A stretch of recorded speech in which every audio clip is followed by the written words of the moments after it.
할렐루야. 2020년 10월 7일 수요일 온라인 예배 함께 드리시겠습니다. 다 함께 찬양 드리시겠습니다.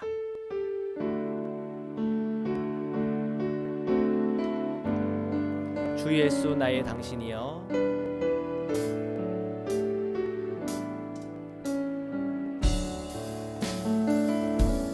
빛이 없어도 환하게 다가오시는 주 예수 나의 당신이여. 음성이 없어도 똑똑히 들려주시는 주 예수 나의 당신이여. 당신이 계심으로 나는 있고 당신의 노래가 머물므로 나는 부를 수 있어요. 주여 꽃처럼 향기 나는 나의 생활이 아니어도 나는 당신이 좋을 수밖에 없어요. 주 예수 나의 당신이여. 나는 없어도 당신이 곁에 계시면 나는 언제나 있습니다.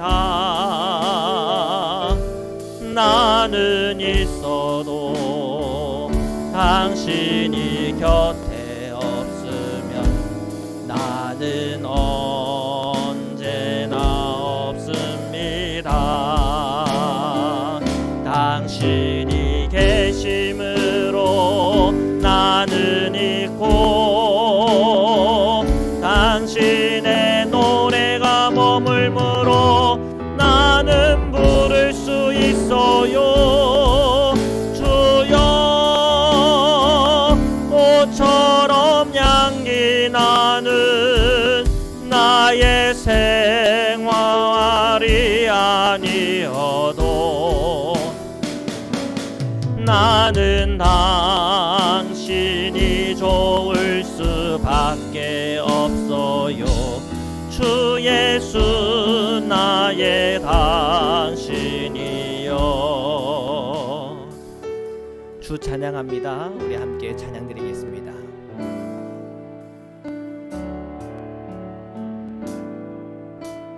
주 찬양합니다. 내 마음을 다해 주가 하신 놀라운 일들을 세상에 모두 말하리다. 주 찬양합니다. 내 마음을 다해 내가 주를 기뻐하며 찬양해. 할렐루야.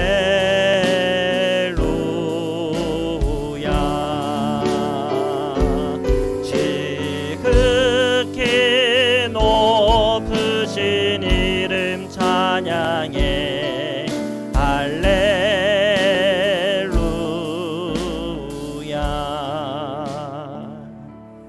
우리 함께 기도드리겠습니다.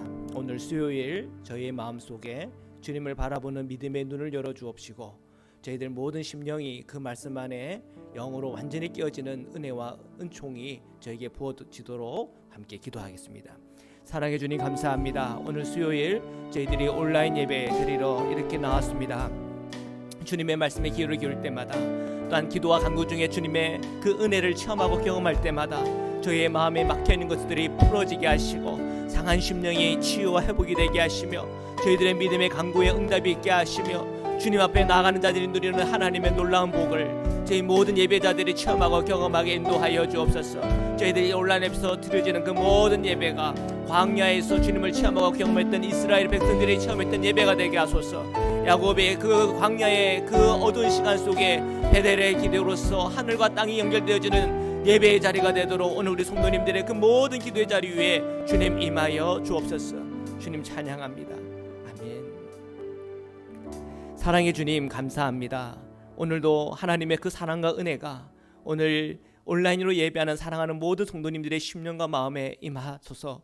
우리의 마음의 간구와 기도 위에 응답하여 주옵소서. 코로나19로 인하여 정말 쉽지 않은 상황 형편이 이 미국 땅에 지금 놓여져 있는 형편이지만 그럼에도 불구하고 저희들이 기도하고 간구하며 주님의 말씀을 붙잡고 나아갈 때 이 모든 것 안에 살 길을 열어주옵시고 생명의 길을 열어주옵시며 우리 성도님들이 축복받는 놀라운 은혜의 길들이 열릴 수 있도록 주여 축복하여 주옵소서. 저희 자녀들을 위한 기도의 제목들이 있습니다. 우리 성도님들의 기업을 위하여 일터를 위해 기도하는 기도의 제목들이 있습니다.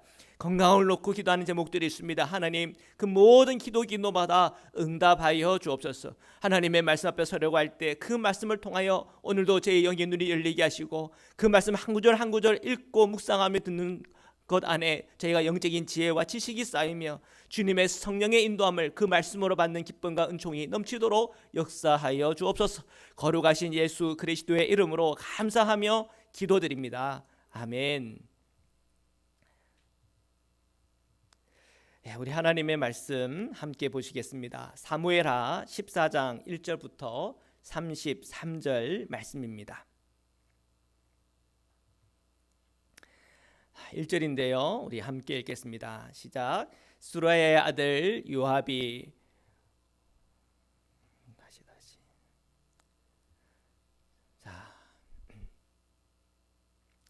하나님의 말씀을 저희들 함께 보시겠습니다. 사무엘하 14장 1절부터 13절 하나님의 말씀을 함께 보시겠습니다. 사무엘하 14장 1절에서 33절 말씀입니다. 우리 1절을 다 함께 읽겠습니다. 시작. 스루야의 아들 요압이 왕의 마음이 압살롬에게 향하는 줄 알고. 아멘. 자, 지난주에 저희는 다윗의 이 가정 안에 일어났던 참혹한 이야기를 함께 나눴습니다. 이 암논은 배다른 여동생을 강간했죠. 그리고 자신의 집에서 피해자를 사고도 없이 그냥 쫓아내버렸어요. 자, 그로 인한 이 피해자의 오빠가 2년을 앙금을 가지고 기다리다가 장남인 이 암논을 결국은 살해하고 맙니다. 그리고 이 구슬로 망명을 하게 되죠. 자, 친족 간의 이 성폭력 그리고 이 문제에 대해서 정의롭게 문제가 해결되지 않은 그 미비하게 끝난 점, 자, 이런 것을 통해서 결국은 이 피해자 오빠가 보복하는 살해의 사건이기 때문에 이 점에 대해서 좀 많은 것을 저희들이 함께 생각하는 시간을 가졌습니다. 자, 이제 이 압살롬이 그슬로 망명한 지 3년의 시간이 흘렀습니다. 그리고 군대 장관 요압은 이 다윗의 마음에 죽은 암논에 대한 애도의 시간들이 이 3년 사이에 흘러갔고 또 보복 살해 후에 이 망명한 이 압살롬에 관한 이 그리움의 마음들이 일어나는 걸 그 심중을 이 요압이 파악을 한 거예요. 그래서 1절에 보니까 요압이 왕의 마음이 압살롬에게 향하는 줄 알았다라고 이렇게 기록을 한 겁니다. 자, 2절에서 3절의 말씀 함께 읽겠습니다. 시작. 드고아에 사람을 보내 거기서 지혜로운 여인 하나를 데려다가 그에게 이르되 청하건대 너는 상주가 된 것처럼 상복을 입고 기름을 바르지 말고 죽은 사람을 위하여 오래 슬퍼하는 연같이 하고 왕께 들어가서 그에게 이러이러하게 말하라고 요압이 그의 입에 할 말을 넣어주니라. 자, 요압은 이 다윗의 마음을 간파하고 사람을 찾았어요. 여기 드고라고 하는 지역은 아마 예루살렘에서부터 한 8km 이내의 반경에 있는 지역인데요. 사람을 찾아서 참 지혜롭다 싶은 사람을 하나 데리고 온 겁니다. 그리고 이 다윗에게 다윗이 차마 자기 속을 얘기하지 못하고 그냥 속으로 끙끙 앓고 있는 이 문제를 한번 풀어보려고 하는 자리를 마련하려고 한 거죠. 그래서 이 여인에게 한 말을 넣어줍니다. 무슨 말을 넣어주는가 저희도 한번 보겠습니다. 4절에서 7절까지를 우리 읽겠습니다. 시작.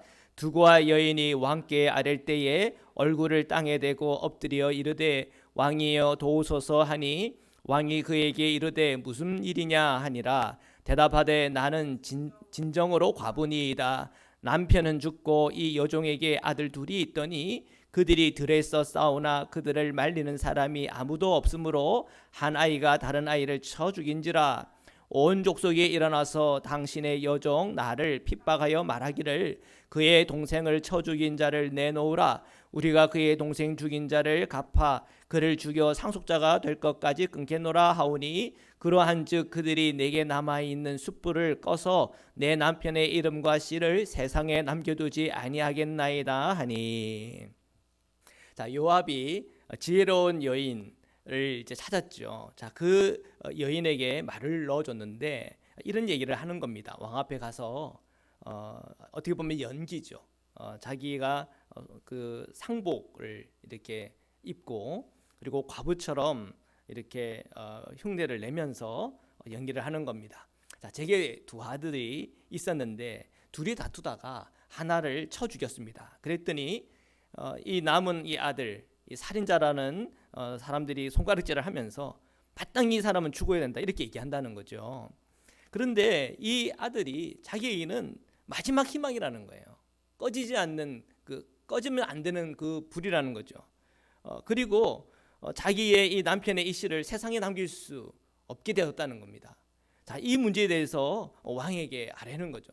어떻게 하면 이 문제를 해결할 수 있겠습니까? 자, 계속해서 말씀을 보겠습니다. 8절입니다.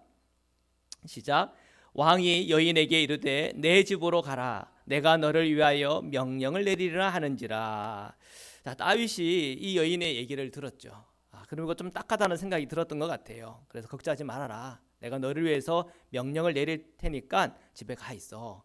자, 이렇게 얘기를 한 겁니다. 벌써 이제 응답이 온 거예요. 이 여인의 입장에서는 내가 이 문제를 잘 해결할 수 있도록 내가 도와줄게. 한 번에 이 확정을 받은 겁니다. 자, 계속해서 보겠습니다. 9절에서 부터인데요. 우리 함께 읽겠습니다. 시작. 두고와 여인이 왕께 아뢰되 내 주 왕이여 그 죄는 나와 내 아버지의 집으로 돌릴 것이니 왕과 왕위는 허물이 없으리이다. 왕이 이르되 누구든지 내게 말하는 자를 내게로 데려오라. 그가 다시는 너를 건드리지도 못하리라 하는지라. 아멘. 자, 이 지혜로운 여인이 왕에게 또 얘기를 해요. 제 아들의 살인죄 그건 나와 내 아버지가 책임이니까 왕은 허물이 없는 겁니다. 이런 식으로 이제 그가 얘기를 한 거죠. 그랬더니 왕이 그 말을 듣고 또 얘기하는 겁니다. 자, 누구든지 너에게 이 문제 가지고 이렇게 말하는 사람이 있으면 나한테 데리고 오라는 거죠. 감히 왕 앞에 쓸 자가 누구 있겠습니까? 그죠? 그러니까 왕이 책임을 진다는 거죠. 그래서 결국 그 살인한 그 아들을 결코 건들지 못하게, 그리고 그 아들을 위해서 나한테 와서 이 명령을 가지고 갈 텐데 너를 절대 건들지 못하도록 내가 책임질게. 두 번째 확신을 준 겁니다. 자, 계속해서 보겠습니다. 11절인데요. 함께 읽겠습니다. 시작. 여인이 이르되 청하건대 왕은 왕의 하나님 여호와를 기억하사 원수 갚는 자가 더 죽이지 못하게 하옵소서. 내 아들을 죽일까 두렵나이다 하니 왕이 이르되 여호와께서 살아계심을 두고 맹세하노니 내 아들의 머리카락 하나도 땅에 떨어지지 아니하리라 하니라. 자, 이 여인이 또 얘기를 하는 것, 또 뭐라고 얘기합니까? 왕은 왕의 주님께 주님을 기억하사 원수 갚는 자가 더 죽이지 못하게 하옵소서. 그러니까 여전히 겁이 난다는 거예요. 내 아들을 죽일까 두렵습니다. 왕이 두 번이나 이거 확신을 해줘도 주먹이 법보다 가깝다고. 제 마음은 여전히 두렵습니다. 그러니까 왕이 또 확신을 주는 거예요. 자, 주님이 살아계심을 내가 두고 맹세한다. 내가 하나님께 맹세한다는 거예요. 내 아들 머리카락 하나도 땅에 떨어지지 않을 거다. 그러니까 내가 책임질 테니까 너 두려워하지 말고 돌아가라는 거죠. 자, 몇 번 지금 확신을 줬습니까? 3번. 그죠? 3번 확신을 이 여인에게 준 거죠. 자, 계속해서 말씀을 보겠습니다. 12절인데요. 함께 읽겠습니다. 시작. 여인이 이르되 청하건대 당신의 요정을 용납하여 한 말씀을 내 주 왕께 여쭙게 하옵소서 하니 그가 이르되 말하라 하니라. 자, 이 여인은 이제 타이밍이 되었다 생각한 것 같아요. 3번의 확신을 받았기 때문에 자, 질문 제가 하나 해도 될까요? 그랬더니 왕이 말해봐라 그랬어요. 자, 계속해서 보겠습니다. 13절입니다. 시작. 여인이 이르되 그러면 어찌하여 왕께서 하나님의 백성에게 대하여 이 같은 생각을 하셨나이까? 이 말씀을 하심으로 왕께서 죄 있는 사람같이 되심은 그 내쫓긴 자를 왕께서 집으로 돌아오게 하지 아니하심이니이다. 자, 이 여인은 이제 왕께 이 3번의 확증을 받고 이제 이 얘기를 꺼낸 거예요. 자, 그러면 왕은 죄가 있는 게 아닐까요? 참 어떻게 보면은 담대한 도전이죠. 어떻게 보면 도발이라고 그래야 될까요? 이제 왕의 이야기를 하는 거예요. 처음에는 자기 문제를 가지고 왕께 왔는데 이제 왕의 얘기를 하는 거 아닙니까? 왕. 자, 당신에게 내쫓긴 자가 있지 않습니까? 자, 내쫓긴 자가 누가 있겠습니까? 압살롬밖에 없죠. 자, 이 내쫓긴 자, 이 압살롬을 왕께서 집으로 돌아오게 하지 아니함. 이건 뭡니까? 이거는 저의 문제를 해결하는 것과 또 왕의 아들을 해결하는 그 방법하고 좀 뭔가 다르지 않습니까? 좀 일관성이 있어야 되지 않겠습니까? 자, 그런 질문을 하는 겁니다. 자, 14절의 말씀 읽겠습니다. 시작. 우리는 필경 죽으리니 땅에 쏟아진 물을 다시 담지 못함 같을 것이오나 하나님은 생명을 빼앗지 아니하시고 방책을 베푸사 내쫓긴 자가 하나님께 버림자 되지 아니하게 하시나이다. 자, 우리는 필경 죽는다는 거죠. 지금 암논은 이미 죽었지 않습니까? 그리고 그 죽음 이후에 그 마음의 상심, 아픔, 슬픔 이런 거는 시간이 지나면 그렇지 사람은 다 죽는 거지 하고 이게 흘러갈 수 있는 부분이라는 거죠. 자, 근데 하나님은 생명을 빼앗지 아니하시고 방책을 베푼다고 하는 건 지금 누구를 적용하는 얘기냐면 압살롬을 적용하는 얘기죠. 자, 이 압살롬이 물론 살인죄를 저질렀지만 그러나 그 역시 또 왕의 아들이니 귀하지 않습니까? 그 생명을 빼앗는다고 하는 것은 참 마음 아픈 일이고 왕이 백성들에게 그런 생명에 대하여 그 은혜와 자비를 베푸는 것처럼 그 아들에게도 베풀어야 되지 않겠습니까? 생명을 빼앗지 아니하시고 방책을 베푸신다. 하나님은 생명을 추구하시는 분 아니십니까? 쫓긴 자가 하나님께 버림받지 않도록 하시는 분 아닙니까? 자, 이 압살롬에 대해서 한번 생각해 보십시오라고 도전하는 거죠. 자, 15절에 16절 함께 읽겠습니다. 시작. 이제 내가 와서 내 주 왕께 이 말씀을 여쭙는 것은 백성들이 나를 두렵게 하므로 당신의 여종이 스스로 말하기를 내가 왕께 여쭈오면 혹시 종이 청하는 것을 왕께서 시행하실 것이라. 왕께서 들으시고 나와 내 아들들 함께 하나님의 기업에서 끊을 자의 손으로부터 주의 종을 구원하시리라 함이니이다. 17, 18절입니다. 당신의 여종이 또 스스로 말하기를 내 주 왕의 말씀이 나의 위로가 되기를 원한다 하였사오니 이는 내 주 왕께서 하나님의 사자같이 선과 악을 분간하심이니이다. 원하건대 왕의 하나님 여호와께서 왕과 같이 계시옵소서. 왕이 그 여인에게 대답하여 이르되 바라노니 내가 내게 묻는 것을 내게 숨기지 말라. 여인이 이르되 내 주 왕은 말씀하옵소서.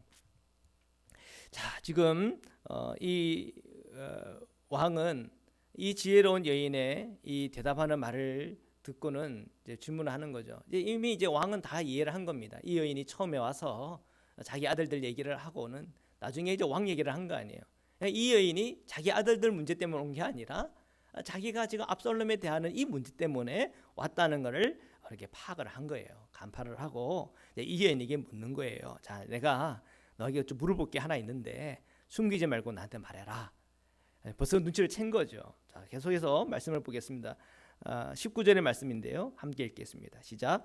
왕이 이르되 이 모든 일에 요압이 너와 함께하였느냐 하니 여인이 대답하여 이르되 내 주 왕의 살아계심을 두고 맹세하옵나니 내 주 왕의 말씀을 좌로나 우로나 옮길 자가 없으리이다. 왕의 종 요압이 내게 명령하였고 그가 이 모든 말을 왕의 여종의 입에 넣어 주었사오니. 네, 지금 이 여인은 즉 벌써 왕이 이것을 다 간파했다는 것을 본 거죠. 그래서 솔직히 얘기하는 거죠. 자, 이 모든 말을 나에게 하라 한 사람은 요압입니다. 자, 왕은 지금 이 자초지종을 이 여인의 입을 통해서 듣고 확인합니다. 자, 계속해서 말씀을 보시겠습니다. 시작. 이는 왕의 종 요압이 이 일의 형편을 바꾸려 하여 이렇게 함이니이다. 내 주 왕의 지혜는 하나님의 사자의 지혜와 같아서 땅에 있는 일을 다 하시나이다 하니라. 네, 지금 이 여인은 왕의 이 총명함에 대해서 어떻게 보면 찬양하는 거죠. 자, 이 모든 일의 배경에 대해서 요압이 있다는 걸 다 간파하고 있는 왕은 정말 지혜가 있습니다. 전자 천사들처럼 지혜가 있습니다. 자, 이렇게 말합니다. 계속해서 말씀을 보겠습니다. 시작. 왕이 요압에게 이르되 내가 이 일을 허락하였으니 가서 청년 압살롬을 데려오라 하니라. 자, 왕은 결국 이 여인의 말을 듣고는 마음이 움직인 겁니다. 그래서 요압에게 명령해서 이제 이 압살롬을 데리고 와라. 자, 이렇게 명령하게 됩니다. 자, 이 과정을 여러분 읽으면서 어떤 생각이 드십니까? 참 그렇죠. 지금 이제 다윗 왕의 마음은 그런 거예요. 남들에게는 좀 관대하지만 자기 자신에게는 엄격한 거죠. 어떻게 보면. 그래서 이 여인의 얘기를 들으면서 참 딱하다, 긍휼을 베풀지만 자기의 아들에 대한 용서 쉽지가 않은 거예요. 아마 이제 우리 성도님들 가정 안에 자녀들과의 관계들을 어떻게 여러분 풀어가는지 모르겠습니다. 근데 가끔 이제 자녀들이 정말 잘못을 할 때가 있잖아요. 여러분 그 잘못들을 잘 용서하십니까? 아니면 그냥 그 마음에 품고 그냥 계속 끙끙 용서를 못하고 그 문제를 가지고 있습니까? 참 이상해요. 남들에게는 용서를 잘하는데 자기 자녀들에게는 참 그 용서를 잘 못해요. 그리고 남들에게는 참 용서를 잘하고 또 긍휼을 잘 베푸는데 내 부모에게, 내 가까운 사람에게는 참 못해요. 왜 그럴까요? 지금 다윗을 봐도 그런 면들이 보여요. 그래서 이 용서라고 하는 것은 사실 쉬운 문제가 아니에요. 오히려 남에게는 쉽지만 내 자녀, 또 내 부모, 내 가까운 사람들, 또 어떨 때는 나 자신에게 대하여 용서가 참 잘 안 될 때가 있어요. 근데 이 요압은 참 지혜로워요. 이 여인의 입을 빌어서 한 이야기를 이 왕에게 들려주므로 그 왕의 마음을 흔들어 놓은 거예요. 그래서 그렇지. 그래, 남에게 참 내가 자비를 베푸고 긍휼을 베푼다고 그러지만 내 자식에게는 너무 또 한계 있네. 어떻게 보면 깨달은 거예요. 여러분, 우리에게는 참 지혜가 필요해요. 사람들에게 그 마음에 닫혀 있을 때 그 닫힌 마음을 어떻게 하면 열어줄 수 있을까? 그것은 기도 없이 힘들고 또한 지혜 없이는 힘든 거예요. 그래서 어떤 관계가 어려워질 때 하나님 앞에 지혜를 구하는 건 굉장히 필요하고요. 그리고 지혜를 구하는 것, 그 어떤 것보다도 지혜를 구하는 것 참 중요해요. 그 지혜와 또한 우리 기도를 통해서 이런 관계들을 하나하나 풀어나게끔 주님은 도와주십니다. 자, 하여튼 지금 이 다윗과 지금 이 압살롬의 이 관계를 푸는 데 있어서 이 요압과 또 이 지혜로운 여인이 큰 역할을 합니다. 계속해서 말씀을 보시겠습니다. 22절인데요. 함께 읽겠습니다. 시작. 요압이 땅에 엎드려 절하고 왕을 위하여 복을 빌고 요압이 이르되 내 주 왕이여 종의 구함을 왕이 허락하시니 종이 왕 앞에서 은혜 입은 줄을 오늘 아나이다 하고. 네, 요압은 왕께 절하고 또 이 압살롬을 데려올 수 있도록 왕이 은혜를 베푼 것에 대해서 또 자신의 말을 또 이렇게 잘 들어준 것에 대해서 감사를 표하죠. 참 이게 지도력이라고 하는 것은 남의 이야기를 잘 들을 수 있는 귀가 있어야 됩니다. 이렇게 정말 고민해서 왕에게 얘기를 했는데 이것도 그냥 거절해 버리고 하면 참 이 말하는 사람도 부끄럽고 그러다 보면은 이제 좋은 얘기도 또 조언도 못 하게 되죠. 어쨌든 이 왕은 들을 수 있는 귀가 있었던 것 같아요. 어떤 사람은 이 요압이 왜 이렇게 압살롬을 이렇게 데리고 오려고 이렇게 노력을 했을까? 아마 이 압살롬이 나중에 다윗 왕위를 이을 사람이라고 미리 이렇게 점을 찍어놔가지고 나중에 이 압살롬이 잘 될 때 자기 자리를 잘 보존하고 자기 자녀들에게도 그 혜택이 가기를 바라는 마음에 그러지 않았나, 그렇게 추석하신 분들도 계세요. 근데 정말 그럴까 하는 생각도 한편 들어요. 왜냐하면 압살롬이 진짜 나중에 반역을 하잖아요. 근데 이 요압은 반역하는 압살롬 편에 서 있지 않습니다. 그죠? 그리고 나중에 이 압살롬 하고 이제 그 다윗의 신하들하고 이제 전쟁 싸움이 일어났을 때 이 압살롬을 그 신하들이 죽이지를 못해요. 근데 누가 죽여요? 이 요압이 죽입니다. 자, 그런 이제 뒤에 나오는 내용들을 생각해 보면 요압은 이 압살롬에 대한 그런 어떤 그 마음보다는 이 다윗의 마음을 헤아린 것 같아요. 어쨌거나 이 요압이라고 하는 사람은 좀 우리가 비판적으로 봐야 될 부분도 분명히 있지만 또 한편 그는 참 충성된 신하이기도 하고 또 그의 왕의 그 마음을 굉장히 잘 헤아리는 그런 신하라고 하는 생각이 듭니다. 자, 계속해서 말씀을 함께 보겠습니다. 23절에서 24절의 말씀입니다. 시작. 요압이 일어나 그술로 가서 압살롬을 데리고 예루살렘으로 오니 왕이 이르되 그를 그의 집으로 물러가게 하여 내 얼굴을 볼 수 없게 하라 하매 압살롬이 자기 집으로 돌아가고 왕의 얼굴을 보지 못하니라. 자, 요압이 이제 결국 그술로 가서 압살롬을 데려옵니다. 그렇지만 왕이 이 압살롬을 보는 것을 원하지 않아요. 지금 3년 만에 예루살렘으로 온 아들이지만 그렇지만 그 암논을 살해한 했다고 하는 그 죄에 대해서 그거를 그렇게 쉽게 용서할 수는 없는 거죠. 그렇죠? 그래서 이제 이 지금 용서하는 이 과정을 한번 여러분 잘 보시길 바랍니다. 그러니까 이 용서라고 하는 건 결코 쉬운 게 아니에요. 우리 예수님께서 우리에게 용서하라, 원수도 사랑하라 이렇게 얘기를 하는데 이 용서하는 일, 사랑하는 일 우리가 생각하는 만큼 그게 쉽지 않아요. 다윗도 이 3년도 모자라단 말이에요. 물론 그가 살인죄를 저질렀지만 물론 이 3년이라고 하는 것 이게 짧으면 짧지만 또 그렇게 짧은 시간도 분명히 아닌 건 분명해요. 그러니까 용서라는 것은 쉽지 않다. 그 얘기는 뭐냐면 제일 먼저 용서를 받아야 될 일을 만들지 말자. 그게 가장 먼저고요. 그 다음에 내가 용서를 받아야 될 때 너무 조급해하지 말자. 정말 우리가 먼저는 주님과 나의 관계 속에서 풀어야 되겠고요. 그 다음에 내 사랑하는 이들과 내 가족들과 풀어야 될 이 문제에 대해서는 정말 기도하면서 또한 지혜롭게 이 문제를 하나하나 풀어나가야 되는 거구나. 용서라고 하는 것은 어떻게 보면 과정이구나 하는 것만 우리가 좀 이해를 해도 좋을 듯 싶습니다. 자, 계속해서 말씀을 보시겠습니다. 시작. 온 이스라엘 가운데에서 압살롬 같이 아름다움으로 크게 칭찬받는 자가 없었으니 그는 발바닥부터 정수리까지 흠이 없었습니다. 그의 머리털이 무거움으로 연마다 다 깎았으며 그의 머리털을 깎을 때에 그것을 달아본즉 그의 머리털이 왕의 저울로 200세겔이었더라. 27절입니다. 압살롬이 아들 셋과 딸 하나를 낳았는데 딸의 이름은 다말이라. 그는 얼굴이 아름다운 여자더라. 자, 갑자기 25절에서 27절에 이 압살롬에 대한 외모에 대한 얘기가 나와요. 그리고 심지어는 그 사람의 머리털 하도 길어가지고 1년에 한 번씩 깎았는데 그때 깎을 때마다 200세겔이면 2.3km 한 5파운드 돼요. 여러분 그 연어 한 마리 잡으시잖아요. 그러면 그 연어가 한 마리가 보통 한 5파운드 됩니다. 그러니까 연어 한 마리 정도를 머리에 이렇게 이고 다니는 거죠. 그만큼 이제 머리숱이 풍성하고 많았다는 거죠. 자, 그런 이 표현들은 다 뭘 얘기하냐면 이 압살롬이 가지고 있는 이 외적인 완벽함, 자, 이런 것들을 묘사하는 겁니다. 그리고 그 자녀들을 보면 아들 셋이 있었고 딸 하나가 있었어요. 그 정도만 돼도 지금 그때 당시에는 부러울 게 없는 거예요. 그리고 그 마지막 그 딸은 또 외모가 굉장히 또 출중하다. 그래서 이 압살롬이 갖고 있는 외적인 이 조건들 이 참 좋았다 하는 이 점을 25절에서 20절까지 묘사하고 있어요. 자, 왜 이 사무엘 하에서 이 압살롬의 이런 외모적인 조건들을 왜 얘기하는 걸까? 그거는 이제 나중에 이제 보겠지만 여기에는 어떤 그런 면이 있는 거예요. 그 사람의 외모는 굉장히 출중했지만 그 사람의 속에는 병이 들었고 그 사람 속에는 문제가 있다. 사실은 이 점을 우리에게 보여주려고 이런 말씀을 오늘 우리에게 주시는 거예요.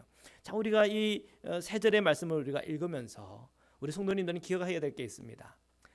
우리가 외적인 이 완벽함 있으면 좋죠. 가꾸면 좋죠.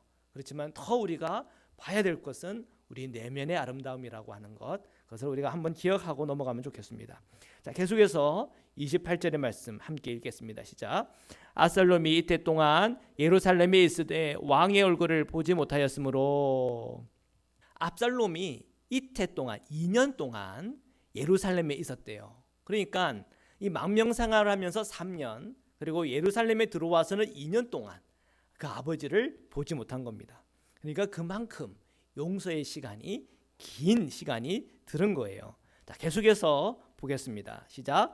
압살롬이 요압을 왕께 보내려 하여 압살롬이 요압에게 사람을 보내 부르되 그에게 오지 아니하고 또다시 그에게 보내되 오지 아니하는지라. 자, 압살롬은 이제 이 예루살렘에서의 2년이 지나면서 좀 답답한 마음이 든 거예요. 요압이 자기를 불러서 왔는데 아버지하고는 전혀 이 관계의 개선이 안 되니까 이 요압을 부른 거예요. 그리고 이 왕을 좀 만나서 좀 얘기를 해보라. 그런데 이 요압이 와야 하나요? 안 오는 거예요. 안 오는 거. 자, 계속해서 보겠습니다. 30절입니다. 시작. 압살롬이 자기 종들에게 이르되 보라, 요압의 밭이 내 밭 근처에 있고 거기 보리가 있으니 가서 불을 지르라 하는지라. 압살롬의 종들이 그 밭에 불을 질렀더니. 자, 이 압살롬이 너무 답답한 거. 이게 요압 보고 오라고 그랬는데 오지도 않아. 2번, 3번 해도 오지를 않아. 그러니까 그냥 종들에게 시켜가지고는 그 밭에 불을 지르려고 그런 거죠. 자, 그리고 어떤 일이 일어나는가 보겠습니다. 31절입니다. 시작. 요압이 일어나 압살롬의 집으로 가서 그에게 이르되 어찌하여 내 종들이 내 밭에 불을 질렀느냐 하니. 예. 갑자기 압살롬이 종들이 자기 밭에 와가지고는 다 불을 지르니까 궁금하죠. 또 열도 받죠. 그래서 이제 따지러 이 압살롬을 찾아갔습니다. 자, 뭐라고 얘기하는가 한번 들어보겠습니다. 32절입니다. 시작. 압살롬이 요압에게 대답하되 내가 일찍이 사람을 내게 보내 너를 이리로 오라고 청한 것은 내가 너를 왕께 보내 아뢰게 하기를 어찌하여 내가 그술에서 돌아오게 되었나이까. 이때까지 거기에 있는 것이 내게 나았으리라 이다 하려 함이로다. 이제는 내가 나로 하여금 왕의 얼굴을 볼 수 있게 하라. 내가 만일 죄가 있으면 왕이 나를 죽이는 것이 옳으니라 하는지라. 자, 압살롬도 굉장히 이제 이 2년 동안 예루살렘에 있으면서 속이 터진 거죠. 그리고 자기의 맺힌 이 말을 이 요압에게 합니다. 왜 나를 이 그술에서 그냥 두지? 왜 이 예루살렘에 데리고 와서 2년 동안 이렇게 속이 마르게끔 하냐? 2년 동안 아버지를 이렇게 못 뵀는데 차라리 그냥 아버지에게 만나서 내가 죄가 있으면 그냥 아버지 손에 그냥 내가 죽겠다고. 그렇게 지금 압살롬이 요압에게 얘기를 하는 거예요. 자, 33절인데요. 오늘 마지막 말씀입니다. 함께 읽겠습니다. 시작. 요압이 왕께 나아가서 그에게 아뢰매 왕이 압살롬을 부르니 그가 왕께 나아가 그 앞에서 얼굴을 땅에 대어 그에게 절하매 왕이 압살롬과 입을 맞추니라. 아멘. 자, 이 압살롬이 어떻게 보면 사생결단을 한 거죠. 그래서 요압 그 밭을 불을 지르기도 하고, 그리고 자기를 차라리 내가 왕 앞에 가서 죽으면 죽을지언정 아버지 앞에 가겠다고. 그렇게 지금 이제 강하게 나오니까 이 요압이 이제 그거를 말리지 못한 거죠. 그리고 왕께 나가서 자초지종을 얘기했더니 왕이 압살롬을 부른 거예요. 그러니까 이제 이 압살롬과 왕과의 이 화해하는 이 시간이 총 이제 몇 년 걸린 겁니까? 5년이 걸린 거예요. 그리고 그 5년 이상 걸릴 수 있었던 거를 어떻게 보면 이 압살롬이 요압 그 밭을 불을 지르기도 하고, 그리고 그 앞에 가가지고 내가 그냥 아버지가 죽이면 그냥 내가 죽겠다고 그런 사생결단을 해서 사실 얻은 용서이죠. 어쨌든 제일 마지막 끝에는 왕이 압살롬과 입을 맞추면서 오늘 저희들이 읽은 14장의 끝이 이렇게 맺어집니다. 자, 여러분 오늘 이 14장의 이 내용을 읽으면서 여러분 어떤 느낌이 드십니까? 자, 용서의 과정이라고 하는 것은 정말 쉽지 않다. 다윗과 압살롬도 이 용서 과정 하는데 5년 걸렸어요. 자, 사랑하는 성도 여러분, 여러분의 인생과 삶 속에서 이 용서를 받아야 되는 사람 없습니까? 또는 용서를 해야 되는 자리에 있는 사람 없습니까? 참 용서하기 어려워요. 그런데 우리 예수님께서는 우리에게 말씀해 주세요. 예수님의 그 십자가와 그 사랑을 통해서 화해의 길을 열으라고 하는 거예요. 나와 주님과의 관계, 십자가를 통해서 화해의 길이 열렸어요. 그 다음에 이제 우리의 관계는 나와 내 사랑하는 이들, 내 가족들, 내 자녀들, 부모, 형제, 그 모든 관계 속에서 맺어진 이 미움의 관계, 아픔, 상처, 이것을 해결하기를 주님은 분명히 원하세요. 이러한 해결을 통해서 우리 마음의 치유와 회복이 임하고, 또한 우리의 삶에서 막혀 있는 것이 풀어지는 은혜와 역사가 있는 것 분명합니다. 사랑하는 성도 여러분, 오늘 우리에게는 지혜가 필요하고, 오늘 우리에게는 예수 그리스도의 십자가와 그 은혜가 필요해요. 오늘 여러분 이 말씀을 통하여 주님의 그 십자가의 은혜가 내게 임하고, 또한 하늘의 지혜가 내게 임하고, 이 막혀있는 이 관계의 그 모든 문제들이 하나하나 풀어지는 은혜와 복이 저와 여러분에게 충만하시기를 주님의 이름으로 축원합니다. 우리 말씀으로 함께 기도드리겠습니다. 하나님, 오늘 이 밤에 저희에게 지혜를 주시고 십자가의 능력을 주시고, 오늘 우리에게 맺은 그 모든 관계 속에서 막혀있는 것이 풀어지는 그런 놀라운 역사 주옵소서. 우리 이 시간 함께 기도드리시겠습니다. 사랑해 주님 감사합니다. 오늘 우리 성도님들의 모든 심령과 마음속에 오늘 이 사무엘하 14장의 내용들을 다시 한번 우리가 읽으면서 참 용서라고 하는 것이 쉬운 것 아니다고 하는 걸 다시 한번 더 확인합니다. 하나님, 이 압살롬과 이 다윗의 관계, 이 관계가 풀어지는데 5년이 걸렸습니다. 하나님, 우리의 인생과 우리의 삶 속에 참 이 관계 안에서 풀어지지 않은 문제들, 정말 몇십 년 가지고 가는 이 여러 가지 문제들이 있지 않습니까? 주님, 저희들 정말 언제까지 이 풀어지지 않은 관계를 가지고 살아가겠습니까? 주님께서 그 십자가의 은혜와 은총으로 이 매듭이 풀어지지 않은 이 문제들 하나하나를 풀어갈 수 있는 하나님의 은혜와 역사를 허락하여 주옵소서. 우리와 자녀들의 관계, 자녀와 부모와의 관계, 나와 이웃들의 관계, 나와 친구들의 관계, 나의 모든 삶의 영역 속에서 오직 예수 그리스도의 십자가의 보혈과 그 사랑과 은총 안에서 막혀져 있는 것들이 풀어지는 역사가 주님 우리에게 임하게 하소서. 하나님, 오늘 이 땅 가운데 매듭지어지지 않은 여러 가지 많은 산지한 문제들이 있고, 화해하지 못하는 여러 가지 많은 문제 있습니다. 참 쉽지 않은 문제입니다. 그러나 주님, 저희들 구합니다.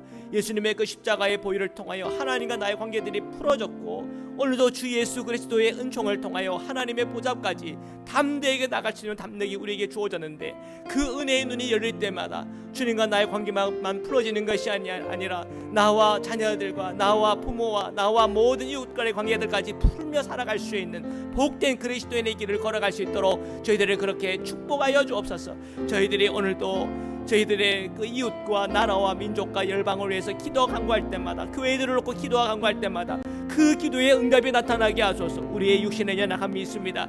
그 연약한 우리의 육신마다 주님의 사랑과 은총이 임하여 치유와 회복이 되게 하시고 힘을 얻게 하시고 능력을 얻어서 오늘도 주님 안에서 회복함을 가지고 기쁨과 감사함으로 주님께 나가는 은혜를 저희들 함께 허락하여 주옵소서. 오늘도 함께 하시는 주님의 이름을 찬양합니다.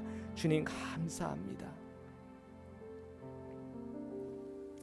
이제는 우리를 구원하시고 영원한 생명의 문을 열어주신 우리 주 예수 그리스도의 한량없는 은혜와 우리를 사랑하시되 끝까지 사랑하시는 하나님의 사랑과 오늘도 저희에게 힘주시고 능력 주시고 또한 용서와 화해의 길을 열어주시는 성령의 교조 교통하심이 오늘 이 자리에 모인 사랑하는 모든 성도님들과 흩어져 있는 자녀들과 그리고 사랑하는 모든 이들 위해 지금부터 영원토록 함께하기를 간절히 축원하옵나이다. 아멘.